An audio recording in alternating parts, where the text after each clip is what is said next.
Assalamualaikum warahmatullahi wabarakatuh. Berjumpa lagi dengan saya Muhammad Anwar Fatoni dalam mata kuliah Ekonomi Mikro Islam. Pada pertemuan pertama ini, sebelum kita membahas banyak hal terkait dengan mata kuliah kita hari ini, tentu kita harus mengenal terlebih dahulu apa itu ekonomi Islam. Sehingga topik kita pada hari ini adalah Introduction to Islamic Economics. Tujuan pembelajaran kita pada hari ini adalah diharapkan rekan-rekan mahasiswa setelah mengikuti perkuliahan ini mampu menjelaskan apa yang disebut dengan ekonomi Islam atau ekonomi syariah. Dan rekan-rekan juga diharapkan mampu menjelaskan perbedaan sistem ekonomi syariah dengan sistem ekonomi lainnya. Yang pertama yang akan kita bahas tentunya adalah definisi dari ekonomi itu sendiri. Ekonomi secara terminologi atau secara bahasa dulu ya. Ekonomi secara bahasa atau secara etimologi, kata ekonomi sendiri terdiri dari dua suku kata, yaitu eko dan nomos. Yang dalam bahasa Yunani kunonya adalah Greek. Eko memiliki makna manage dan nomos memiliki makna household. Nah, jadi ekonomos ini juga bahasa Yunani yang memiliki makna Greek gitu ya. Manage artinya ekonomi berarti memiliki arti bagaimana mengatur harta kekayaan rumah tangga atau bagaimana mengatur kehidupan rumah tangga begitu ya. Dalam konteks ini adalah harta kekayaan. Sehingga ekonomi bisa diartikan sebagai the activity of regulating the affairs of wealth. Ekonomi adalah aktivitas bagaimana mengatur harta kekayaan. Baik yang berkaitan dengan penambahan jumlah harta kekayaan atau yang berkaitan dengan bagaimana memaintain atau mengatur pengadaan kekayaan tersebut. Dan tidak hanya itu, ekonomi juga berkaitan dengan aktivitas tersebut, aktivitas mengatur harta kekayaan itu juga berkaitan dengan bagaimana mengatur distribusi kekayaan pada masyarakat. Sehingga dari definisi tersebut, maka kita bisa mengklasifikasikan ekonomi sebagai sebuah ilmu dan ekonomi sebagai sebuah sistem. Ekonomi sebagai suatu ilmu pengetahuan atau sains, maknanya adalah aktivitas manusia yang berkaitan dengan memperbanyak jumlah dan menjaga pengadaan kekayaan atau yang sering kita sebut sebagai faktor produksi. Lalu ekonomi sebagai suatu sistem adalah tata cara distribusi kekayaan di tengah masyarakat. Tentu ini nanti banyak berkaitan dengan pemikiran-pemikiran dan konsep ekonomi itu sendiri. Nah, lalu sebetulnya apa sih permasalahan ekonomi itu? Nah, ini ada yang menarik karena di dalam perspektif cendekiawan Muslim sendiri ini memang ada beberapa perbedaan pendapat. Namun umumnya dalam kajian ekonomi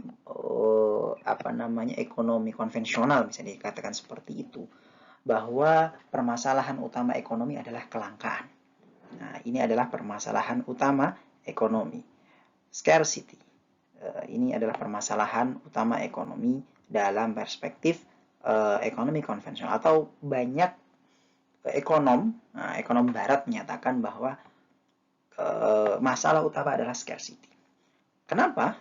Karena berawal dari sebetulnya kelangkaan ini berawal dari kebutuhan terhadap barang dan jasa yang sesungguhnya barang dan jasa yang dibutuhkan itu dapat meningkatkan utilitas atau kepuasan masing-masing individu.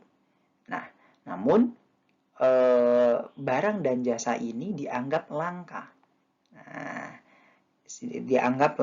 dinilai langka karena ketersediaan barang dan jasa ini ternyata dianggap juga tidak bisa memenuhi keinginan manusia. Nah, Artinya karena sumber daya ini langka, sumber dayanya dianggap langka, dan kebutuhan terhadap good and services ini dianggap tak terbatas, maka memunculkan yang namanya economic problem. Nah, sehingga problem di situ ketika sumber dayanya dianggap langka, namun keinginan dan kebutuhan masyarakat akan good and services ini dianggap tak terbatas, maka terjadi permasalahan di sana. Ada gap. Artinya kebutuhan ini tidak bisa terpenuhi. Kebutuhan dan keinginan ya. Kebutuhan dan keinginan ini tidak bisa terpenuhi karena adanya kelangkaan ini. Sehingga permasalahan tersebut memunculkan yang namanya poverty individual citizens dan poverty country, kemiskinan individu dan kemiskinan negara. Nah, ini permasalahan ekonomi yang banyak disetujui oleh para ekonom barat tentunya. Namun bagaimana dalam ekonomi Islam beberapa ekonom muslim atau cendekiawan muslim menyatakan bahwa mereka setuju dengan konsep kelangkaan, konsep permasalahan ekonomi ini. Artinya mereka mengamini permasalahan ekonominya ekonom-ekonom barat. Siapa saja mereka? Misalkan ada Umar Chapra di sana, kemudian ada M. Amana dan seterusnya yang mereka disebut kalau dalam kita bicara pemikiran ekonomi Islam gitu ya, maka mereka masuk dalam kategori arus mainstream ekonomi syariah atau mazhab mainstream gitu ya. Mereka menyetujui konsep permasalahan ekonomi tersebut. Namun ada yang menarik datang dari seorang Bakir Sadr, Muhammad Bakir As-Sadr. Dia penulis buku Iqtisaduna. Dia menyatakan bahwa permasalahan ekonomi sebetulnya bukan pada kelangkaan, karena menurut Bakir As-Sadr sumber daya ini sebetulnya tidak langka karena diciptakan oleh Allah Subhanahu wa taala dalam keadaan cukup. Nah, sekali lagi cukup. Hanya permasalahannya adalah bagaimana pendistribusiannya. Jadi menurut Bakir As-Sadr permasalahan ekonomi adalah distribusi pendapatan. Nah, itu perbedaannya. Namun perbedaan ini tentu menjadi hal yang wajar karena masing-masing pemikir atau masing-masing ekonom ini tentu memiliki pendekatan-pendekatan yang berbeda sehingga seringkali menghasilkan konsep maupun pemikiran yang berbeda. Oke, nah kemiskinan individu atau masyarakat ini memang banyak disebabkan oleh distribusi pendapatan atau distribusi barang dan jasa yang tidak merata. Nah, sementara poverty country, kemiskinan negara ini juga dialami karena permasalahan GDP biasanya. Gross domestic production, artinya atau yang sering kita sebut sebagai produk domestik bruto. Artinya ketika produk domestik bruto ini rendah, tentu ini juga berbanding lurus dengan kemiskinan. Berbanding terbalik dengan kemiskinan. Ketika produk domestik brutonya rendah, biasanya kemiskinannya tinggi. Sebaliknya, ketika produk domestik brutonya tinggi, kemiskinannya rendah. Kenapa bisa begitu? Produk domestik bruto ini menunjukkan produktivitas suatu negara dalam memproduksi barang dan jasa. Sehingga semakin produktif maka konsepnya adalah semakin sejahtera begitu ya, karena banyak dilakukan aktivitas produksi yang menyerap tenaga kerja sehingga angka pengangguran juga berkurang, angka kemiskinan juga sedikit. Harusnya konsepnya seperti itu. Nah, gitu ya. Nah, ini adalah permasalahan ekonomi. Lalu selanjutnya adalah sebetulnya core of economic science. Inti dari ilmu ekonomi itu apa sih? Nah, menurut Menkyu, economic is recognizing jadi ekonomi ini dianggap sebagai suatu aktivitas mengenali realitas kelangkaan tadi. Nah, Jadi recognizing the reality of scarcity, then thinking about ways to organize society in the way that result in the most efficient use of resources. Jadi ekonomi adalah mengenali, mengidentify dulu atau mengenali bahwa memang ada realita kelangkaan gitu ya. Jadi memang di sini konsep dasarnya yang dibangun adalah ada kelangkaan gitu ya.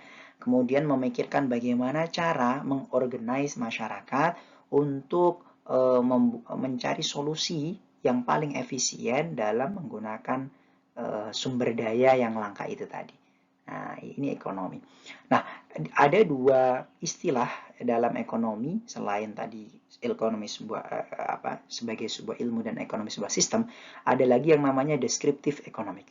Istilah ekonomi deskriptif, yang mana ekonomi deskriptif ini mendeskripsikan secara aktual kondisi yang terjadi pada ekonomi, pada kehidupan aktivitas ekonomi. Sementara ada istilah yang kedua yaitu applied economic atau ekonomi terapan, di mana dalam ilmu ekonomi terapan ini yang dibahas adalah policies, yaitu kebijakan-kebijakan yang dibuat atau yang disusun, yang dirancang, yang dibutuhkan untuk diimplementasikan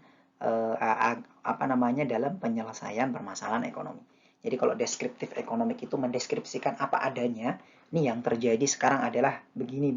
Yang terjadi sekarang adalah kelangkaan. Kelangkaan terjadi karena adanya penimbunan misalkan. Nah, sekarang ini sedang rame kelangkaan minyak gitu kan. Ternyata yang terjadi adalah penimbunan atau terjadi permainan distributor dan lain sebagainya. Nah, itu hanya mendeskripsikan saja.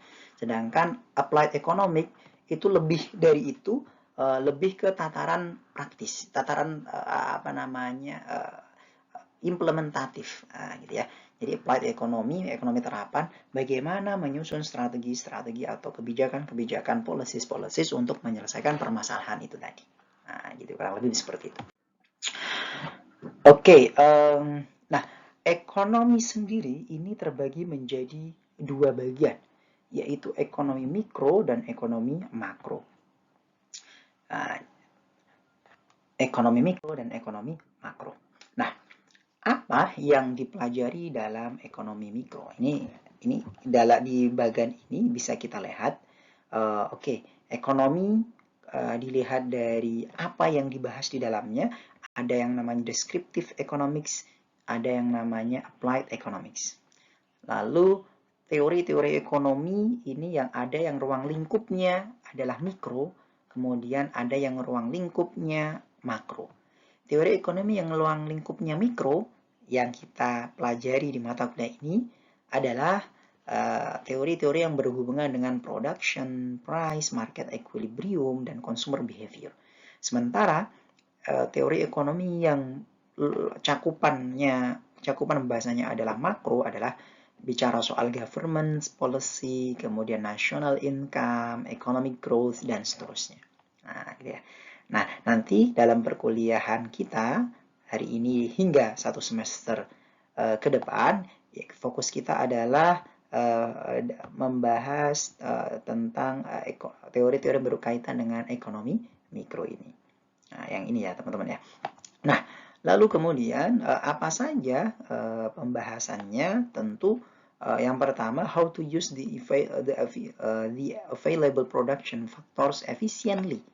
Nah, jadi dalam teori-teori ekonomi mikro ini yang akan kita pelajari adalah bagaimana menggunakan faktor-faktor produksi yang tersedia seefisien mungkin, sehingga people's welfare can be optimal. Kesejahteraan masyarakat ini bisa dioptimalkan. Nah, ini pembahasan terkait dengan bagaimana cara menggunakan faktor produksi seefisien mungkin. Nanti juga di dalamnya kita akan membahas atau mempelajari all available production factors are used optimally, ya kan? Memasukkan unsur fisik dan natural resource. Kemudian kita juga nanti akan bicara soal capital, modal, kemudian labor, kemudian entrepreneurship and information. Perlu diketahui informasi ini merupakan hal yang sangat penting dalam ilmu ekonomi. Kenapa? ternyata informasi itu berbanding lurus dengan ekonomi. Nah, artinya apa? Ketika orang mendapatkan informasi atau memiliki informasi yang lebih, yang banyak, yang komprehensif, maka ini berbanding lurus dengan kesejahteraan ekonominya. Nah, biasanya seperti itu. Namun ketika informasi yang dimiliki ini terbatas, nah ini juga akan berbanding lurus juga dengan ekonominya, kondisi ekonominya. Nah, begitu. Maka informasi ini merupakan suatu hal yang sangat penting dalam kehidupan ekonomi. Jadi nanti kita akan belajar consumer behavior, kemudian interaction in product and factor markets, dan juga elasticity. Oke, ini adalah beberapa topik ya, bocoran lah begitu ya, topik yang akan kita bahas di dalam pertemuan mata kuliah ini. Oke, dan selanjutnya adalah perbedaan ekonomi makro dan ekonomi mikro ya, dilihat dari topik-topik yang ada di dalamnya. Kalau ekonomi makro, pertama tentu dalam pembahasannya adalah School of Economics, mazhab-mazhab ekonomi konvensional, misalkan ya, kalau kita bicara ekonomi konvensional gitu ya, di sana ada mazhabnya Keynes. Jadi ada Keynesian, teori ekonomi Keynesian, kemudian ada mazhab monetarism misalkan, dan seterusnya. Nah, kemudian ada pembahasan juga dalam ekonomi makro terkait dengan ekonomi growth, bicara soal pertumbuhan ekonomi, kemudian national income, kemudian supply and demand dari good market atau money market dalam kurva ISLM ya nanti. Kemudian ada ekspor impor, kemudian bicara soal inflasi juga.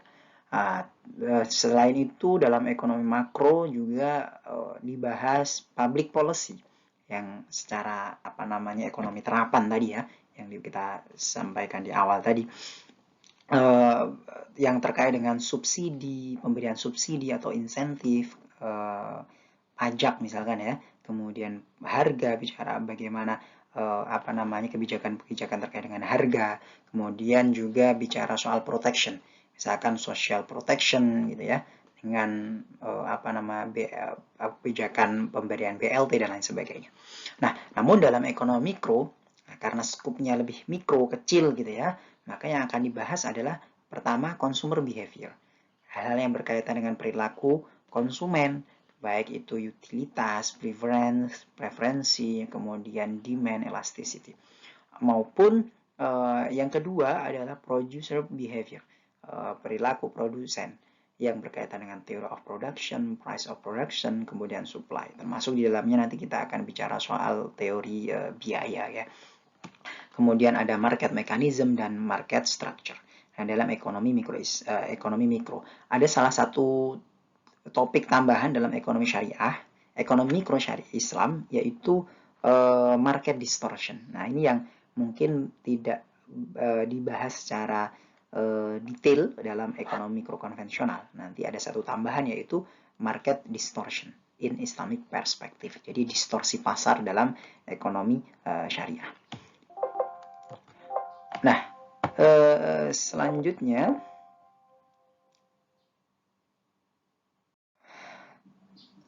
Selanjutnya adalah kita coba melihat beberapa definisi ya, definisi yang diajukan oleh beberapa ekonom terkait dengan definisi ekonomi mikro. Menkyu mendefinisikan ekonomi mikro sebagai economics that studies how household and firm make decision and how they interact in markets. Jadi ekonomi mikro itu adalah ekonomi ilmu ekonomi yang mempelajari bagaimana rumah tangga dan perusahaan membuat keputusan dan bagaimana mereka berinteraksi di pasar. Jadi skupnya adalah rumah tangga dan rumah tangga dan perusahaan. Kemudian pasar. Nah, itu keywordnya yang diberikan oleh Menkyu ya. Yang pertama ada household, rumah tangga, kemudian perusahaan, kemudian pasar. Karena kalau ekonomi makro tidak bicara soal household, firm, dan market lagi, tapi bicaranya adalah negara. Nah, skupnya adalah negara. Satu negara ataupun antar negara. Nah, gitu ya.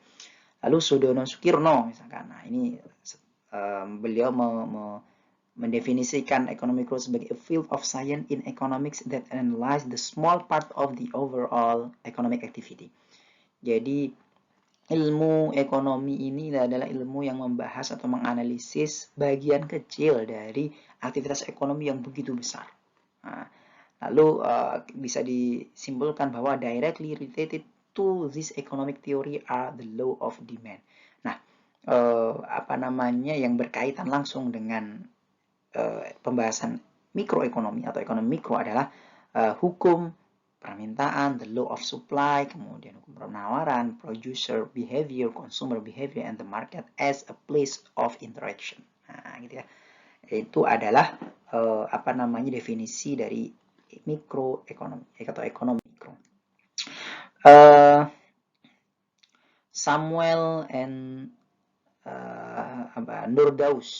Samuelson and Nordhaus ini juga memberikan definisi yang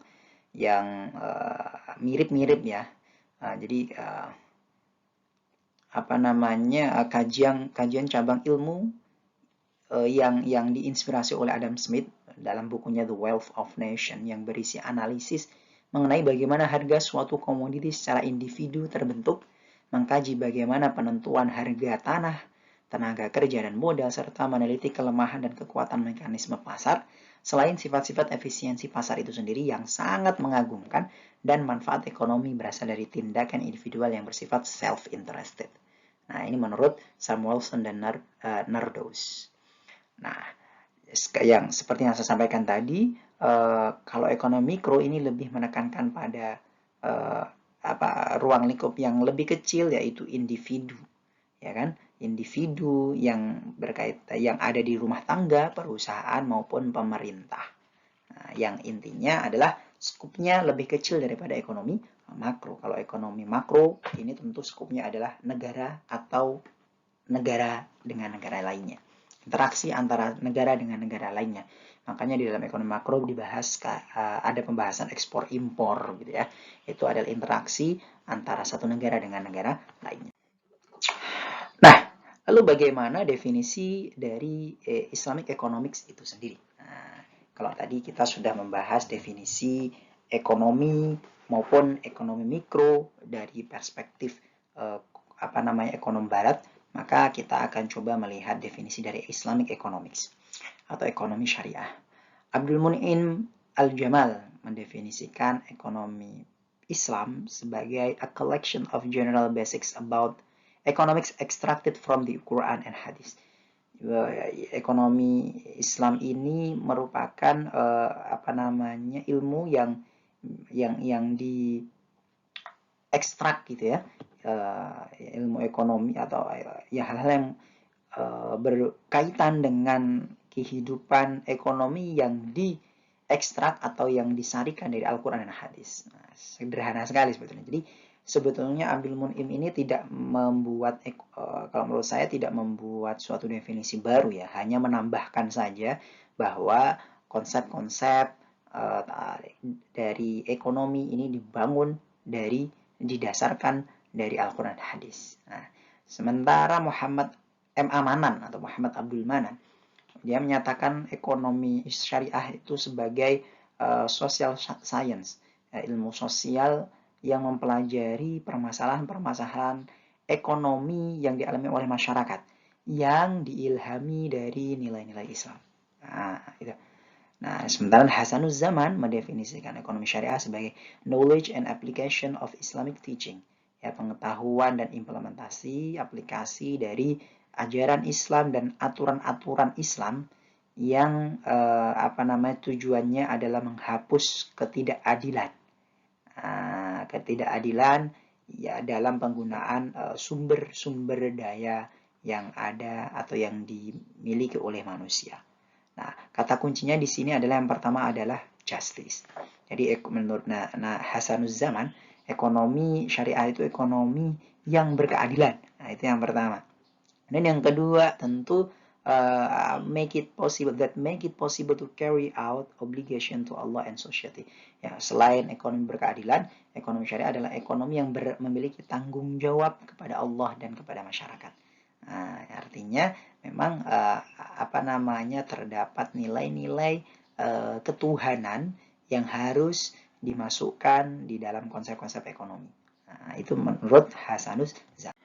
Baik, setelah kita mengetahui definisi dari ekonomi syariah tadi, maka kita akan mampu mengidentifikasi karakteristik-karakteristik dari ekonomi syariah. Karakteristik dari ekonomi syariah yang pertama adalah iktisad rabbani. Karena ekonomi syariah ini merupakan ilmu ekonomi, sebuah disiplin ilmu yang disarikan dari Al-Quran dan Hadis, maka karakteristik yang pertama adalah iktisad rabbani, yaitu ekonomi yang bernafaskan ketuhanan. Kenapa bisa begitu? Karena konsep-konsep yang dibangun dalam ekonomi syariah ini disarikan dari Al-Quran dan Hadis yang merupakan petunjuk dari Allah Subhanahu wa Ta'ala. Dan tentunya tujuannya adalah untuk mendapatkan ridho Allah Subhanahu wa Ta'ala, kan begitu. Mendapatkan ridho Allah Subhanahu wa Ta'ala, for pleasure of Allah. Kemudian karakteristik yang selanjutnya adalah iktisad akhlaki. Maknanya adalah etika moral ini tidak bisa dipisahkan dari kehidupan ekonomi. Nah, ini karena di dalam ajaran Islam, akhlak ini merupakan suatu hal yang esensi, yang sangat penting dalam kehidupan, termasuk kehidupan ekonomi. Bahkan Rasulullah sendiri menyatakan, menstate dalam hadisnya, innama bu'itsu liutammima makarimal akhlak. Sesungguhnya aku diutus untuk menyempurnakan akhlak. Tentu ini suatu ajaran yang sangat-sangat luar biasa, yang tentunya harus menjadi karakter atau ciri khas dari ekonomi syariah. Lalu selanjutnya adalah iktisad insani, di mana manusia sebagai objek ekonomi. Maknanya adalah manusia dengan konsep maupun sistem ekonomi yang dibangun, maka harus bisa mensejahterakan kehidupan manusia. Begitu ya. Nah, karena kesejahteraan manusia atau yang dalam istilah lainnya disebut falah, begitu ya, itu merupakan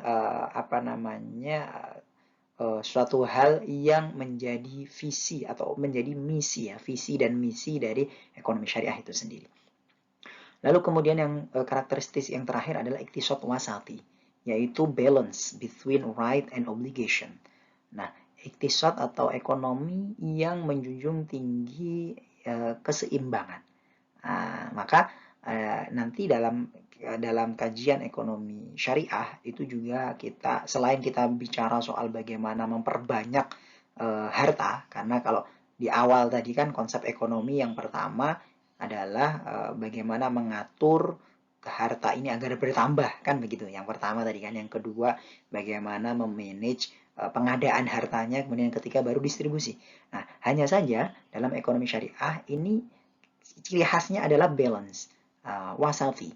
Karena dalam ajaran Islam juga, dalam Al-Quran Allah Subhanahu wa Ta'ala menstate bahwa kita ini diciptakan sebagai umat yang wasato, ummatan wasato, umat yang balance gitu ya.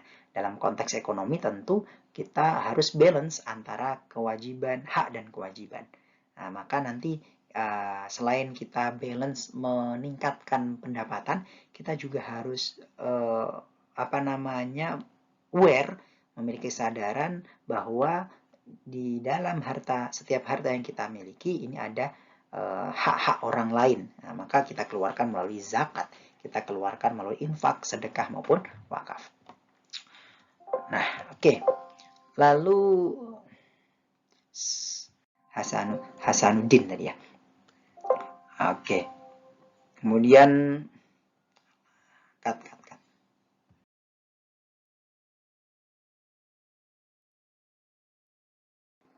Selanjutnya adalah prinsip ekonomi syariah. Dalam ekonomi syariah terdapat beberapa prinsip. Namun memang prinsip ekonomi syariah ini dirumuskan oleh beberapa cendekiawan muslim. Terdapat perbedaan di sana. Misalkan menurut Umar Capra, prinsip ekonomi syariah itu ada 3. 1 adalah tauhid, 2 adalah khilafah, yang ketiga adalah adalah.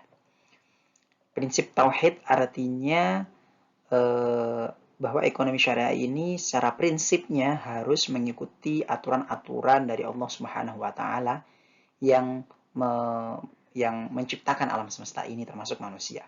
Sehingga karena diciptakan oleh Tuhan, maka kita harus ikutin tuh aturan-aturannya, termasuk aturan-aturan dalam kehidupan ekonomi. Lalu khilafah, makna dari khilafah ini, prinsip dari khilafah adalah bukan mendirikan negara khilafah ya, tapi khilafah ini dimaknai sebagai pemerintahan, bahwa kehidupan ekonomi atau sistem ekonomi ini akan berjalan dengan baik jika diatur atau jika ada campur tangan kepemimpinan di sana. Jadi ada pemimpin, namanya ketika ada pemimpin berarti ada suatu komunitas.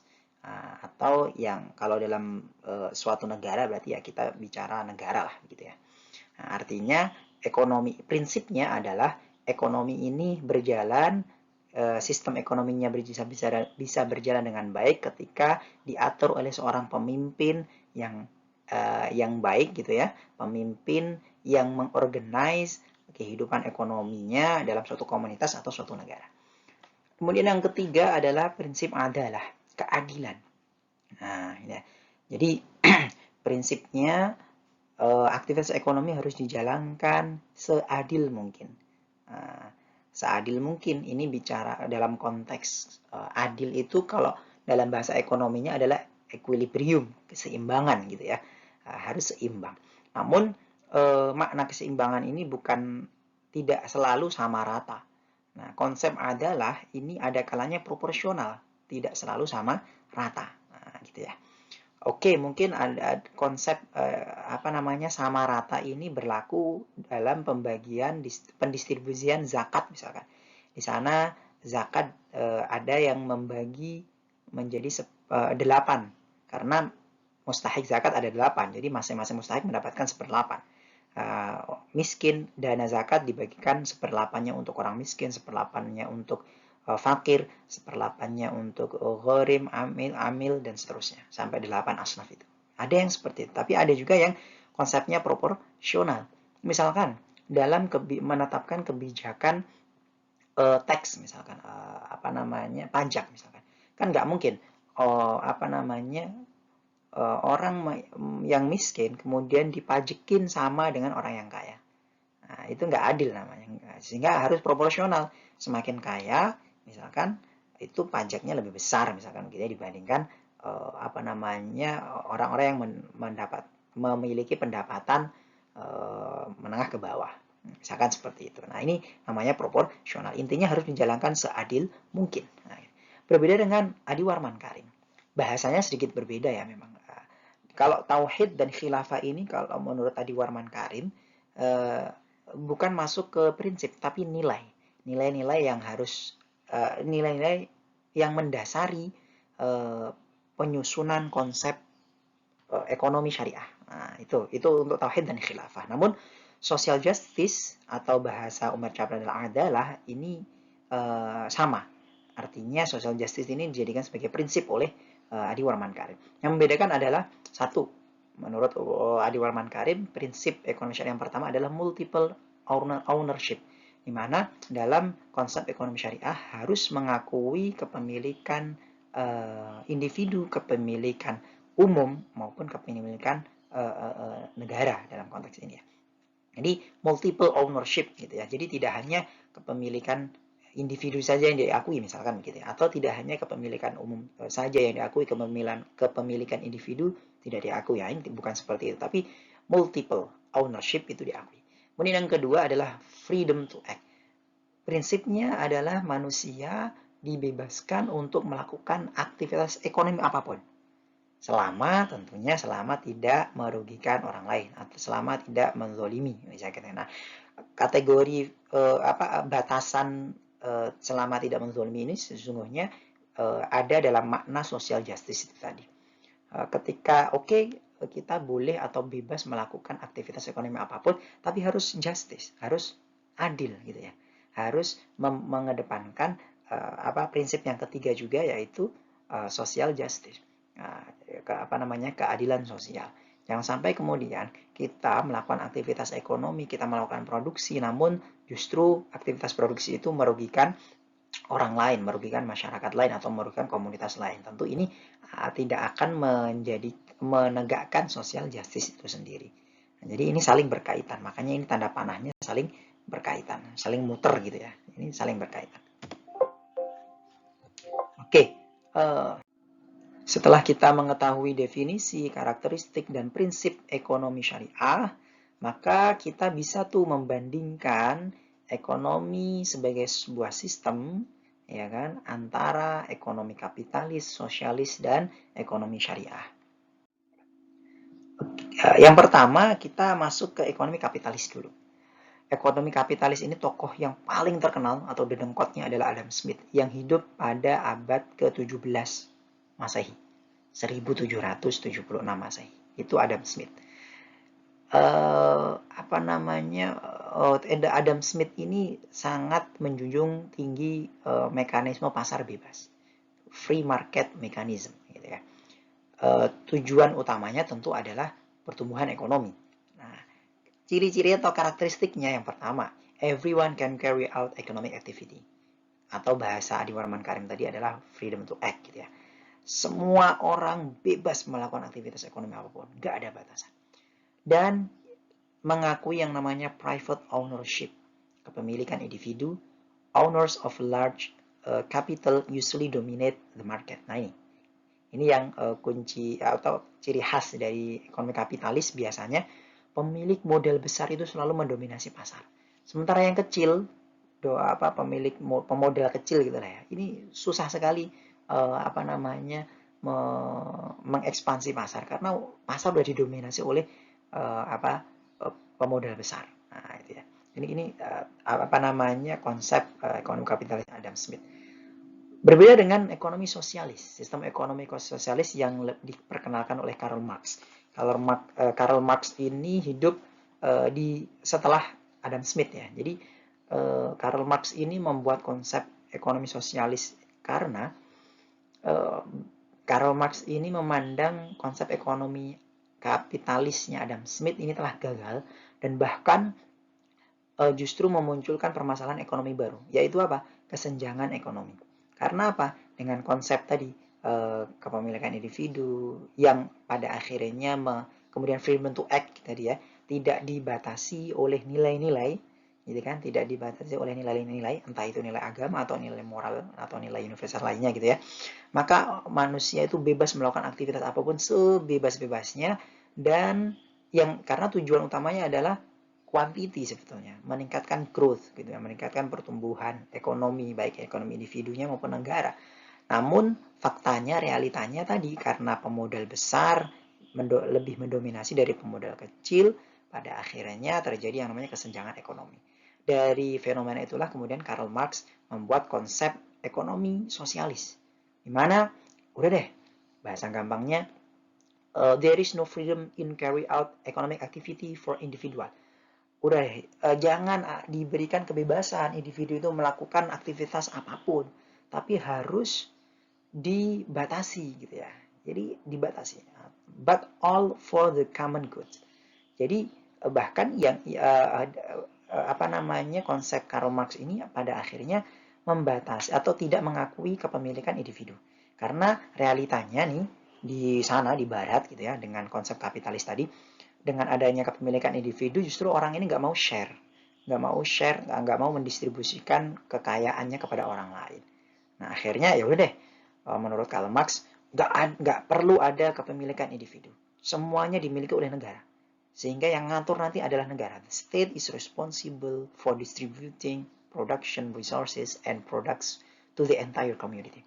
Sehingga negara lah yang kemudian mengatur apa yang harus diproduksi, gitu kan ya.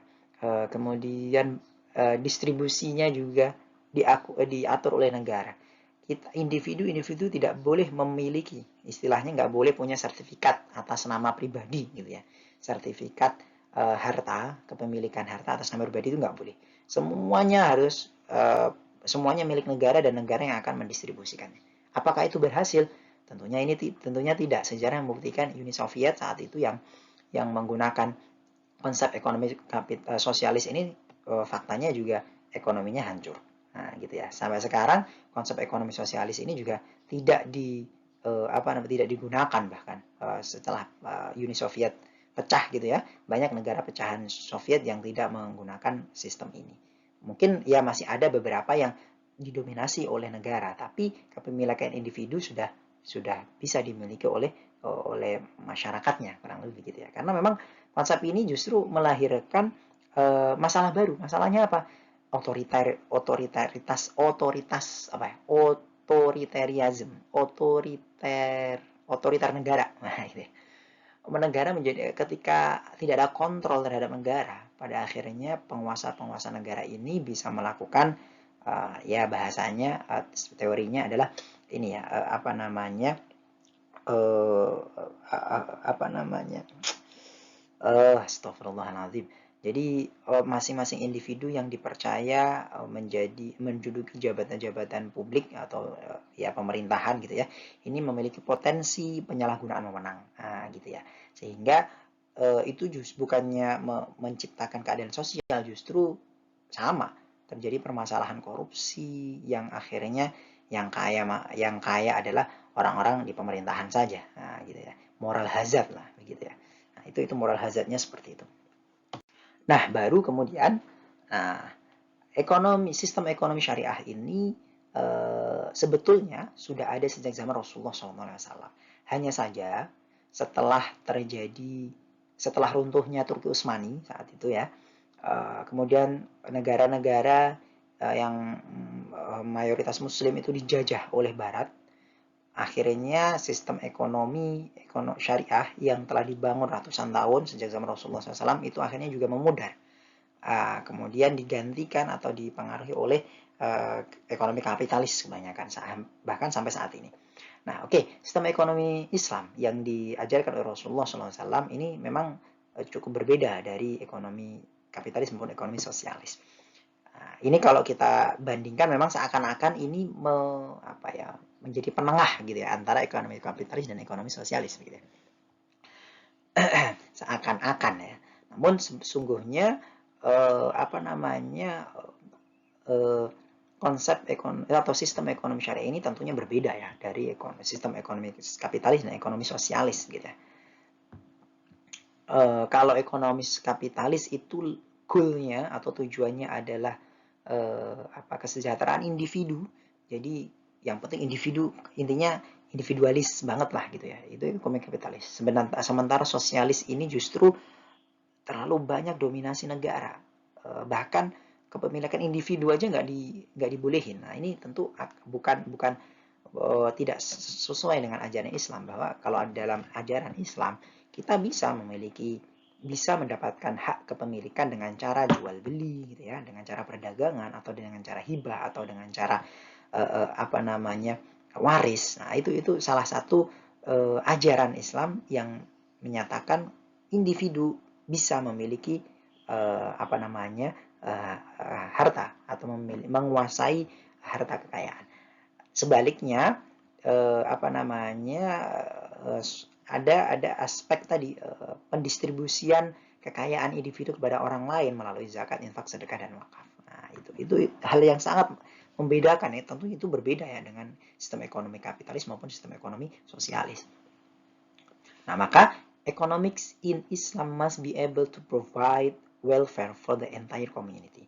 Maka ekonomi syariah, karena dia memiliki konsep tadi, oke, Anda diperkenalkan untuk memiliki harta kekayaan sendiri dan Anda diperkenalkan untuk meningkatkan harta kekayaan Anda, namun jangan lupa Anda juga harus mendistribusikan harta kekayaan Anda kepada orang-orang yang berhak mendapatkannya, atau orang-orang fakir miskin, atau ya saudara-saudara kita yang tidak mampu, kurang lebih begitu ya. Sehingga tercipta yang namanya social welfare. Nah, kesejahteraan sosial pada seluruh komunitas, seluruh masyarakat. Nah, tujuannya seperti itu. Nah, ini menurut Yusuf Qaradawi. Jadi ada Imam Yusuf Qaradawi sekarang masih hidup ya. Memang beliau ini salah satu cendekiawan Muslim yang concern terhadap ekonomi syariah, pengembangan ekonomi syariah. Oke, tadi kalau saya sebutkan setelah dijajah sistem ekonomi syariah ini memang mulai memudar ya di negara-negara mayoritas Muslim.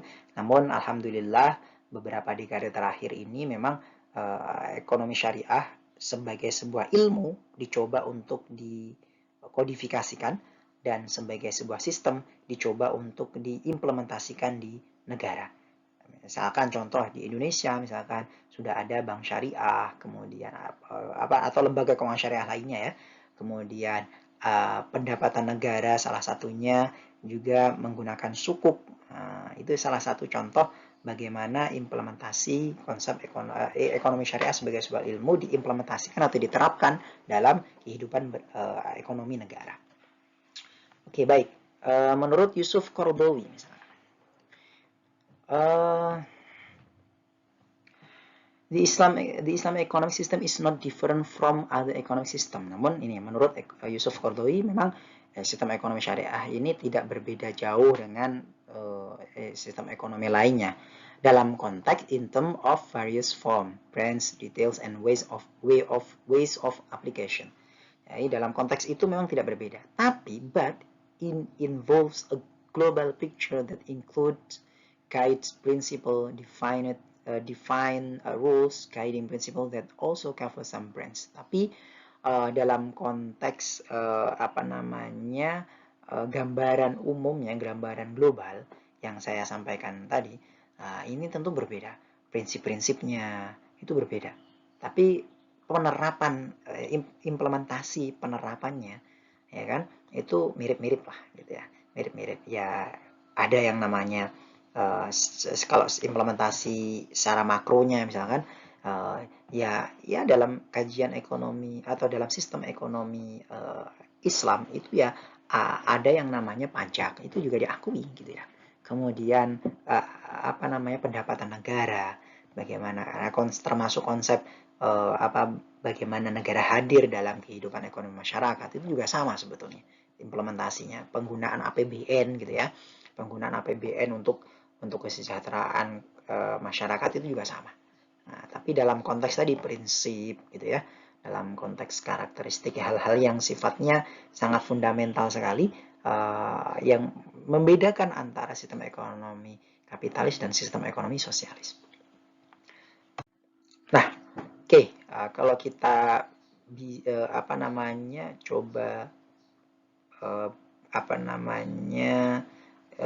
coba identifikasi tiga sistem ekonomi ini, maka sistem ekonomi sosial, sistem ekonomi Islam ini tentunya paradigma yang digunakan adalah paradigma ajaran Islam. Sementara sistem ekonomi kapitalis paradigmanya adalah materialis, sistem ekonomi sosialis paradigmanya adalah dialektik. Sementara itu dalam konteks aktivitasnya, ya kan, all economic activities are based on Islamic teaching. Untuk sistem ekonomi Islam tentu seluruh aktivitas ekonominya berbasis ajaran Islam atau dasarnya adalah ajaran Islam. Kalau ekonomi kapitalis dasarnya adalah material value atau useful can be carried out. Artinya sebetulnya ekonomi kapitalis maupun ekonomi sosialis ini basisnya adalah pengalaman manusia dalam menjalani aktivitas kehidupan, sehingga dia berpikir dengan sendirinya tanpa ada guidance dari, misalkan kalau dalam ekonomi syariah kan ada guidance-nya. Guidance-nya apa? Ya firman Tuhan gitu kan. Ya, atau doktrin-doktrin keagamaan. Nah, itu udah guidance-nya. Sehingga menghasilkan konsep ekonomi atau sistem ekonomi yang sangat kental sekali dengan doktrin-doktrin keagamaan. Nah, karena kita meyakini bahwa doktrin keagamaan itu diberikan oleh Tuhan yang merupakan pencipta alam semesta, dan itu pasti suatu hal yang baik, yang maslahat untuk kehidupan kita. Sementara kalau hasil pemikiran manusia sendiri yang tidak didukung oleh tidak ada guidance dari, ya katakanlah pencipta alam semesta, nah, itu tentu bisa jadi tidak sempurna. Maka ekonomi kapitalis menciptakan liberalism, kemudian ekonomi sosialis menciptakan state authoritarianism. Nah, jadi otoritarianisme negara. Nah, itu perbedaan ya sistem ekonomi ini. Nah, kalau ekonomi Islam tokohnya tentu adalah Nabi Muhammad SAW. Nah, mengakui individual freedom, right to property, economic uncertainty within reasonable limits. Jadi ekonomi yang memiliki ketidakpastian, ini juga dibatasi aktivitas ekonomi yang tidak memiliki kepastian. Kemudian social security juga ada dalam ekonomi Islam melalui zakat, infak, sedekah, dan wakaf. Wide distribution of wealth. Kemudian juga kita harus mendistribusikan melalui instrumen sosial itu tadi. Kalau ekonomi kapitalis, tokohnya adalah Adam Smith. Individual freedom, right to property, social inequality, itu juga ada dalam konsep kapitalisme. Kemudian the concentration of wealth on the capitalist. Tentu pada akhirnya yaitu tadi pemodal besar yang menguasai harta. Nah, ini di Indonesia juga gitu nih. Di Indonesia itu orang kaya itu hanya 2%, sekitar 2% itu orang kaya, tapi kaya banget. Kaya banget. Sisanya itu biasa-biasa aja gitu ya. Atau kalaupun kaya nggak kaya-kaya banget, tapi orang yang benar-benar crazy rich. Crazy rich itu bukan yang crazy rich yang ditangkap itu ya, tapi real crazy rich itu hanya 2%. Ada yang bilang seperti itu. Sisanya ya biasa-biasa aja. Ini menunjukkan bahwa memang kehidupan kapitalis ini memang masih mengakar di Indonesia. Ya wajar saja karena memang kita lama dijajah oleh negara-negara barat kan begitu. Kemudian kalau sosialis, tokohnya adalah Karl Marx. Guided economy artinya ekonominya itu diatur, ada yang mengatur yaitu negara. Property ownership by the state.